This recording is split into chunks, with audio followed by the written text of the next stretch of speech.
So today we're going to be talking about 2D arrays in Java. 2D arrays can be thought of as arrays of arrays. They can be thought of as tables. They can be thought of as matrices. And they're very similar to Java's regular arrays, except they have another dimension. So in Java, to declare a 2D array, we write the type, followed by 2 square brackets, the name of the array equals new type, and 2 more square brackets and semicolon. So like the regular arrays, in the square brackets we need to put the size. So because we have 2 dimensions, we add 2 sizes. We're going to have 3 rows and 3 columns in this specific one. So the first square bracket is rows, second is columns. Right now, this is what the 2D array looks like. In the first box, in the first element of the first row and the first column, we have a 0, and everywhere else we also have a 0 because Java, just like regular arrays, initializes them all to the default for integers, which is 0. So let's say we want to look at, or maybe we want to change one of these values. To access one of the points, one of the elements of the 2D array, we do something similar to regular arrays.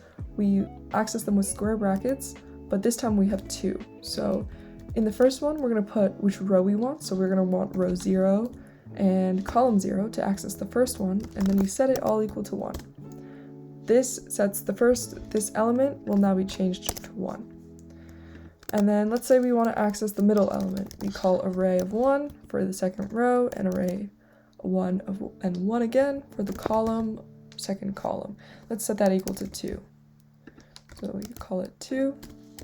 And then let's set the last one. So we have 2 and 2 equal to 3. You can access any of the values in your array with these square brackets. So let's say let's test this out. Let's print it. To print a 2D array, we are going to use a nested for loop to iterate through all of the elements. So we're going to write for integer I equals 0, I is less than the row length. So to see the row length, we just call array.length, and then we're going to call I++, and then inside another for loop for integer j equals 0, j is less than. This time we need to look at the columns. So we're going to say, we're going to look at the first array in the array. We're going to look at the first set, and that's going to give us the length. So we call array of 0.length. This will essentially give us the column length. So j++. Then we call a print statement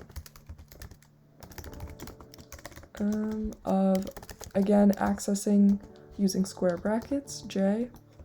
And then for formatting purposes, I'm just going to write a little line break at the end of the iteration of the outer for loop. And let's write a space to make things a little neater. So let's test this out. Again, you're going to pull up your terminal, you're going to compile, you're going to run, and we get what we want. The array prints out 1 0 0 0 to 0 0 0 3. And yeah, so this is 2D arrays in Java.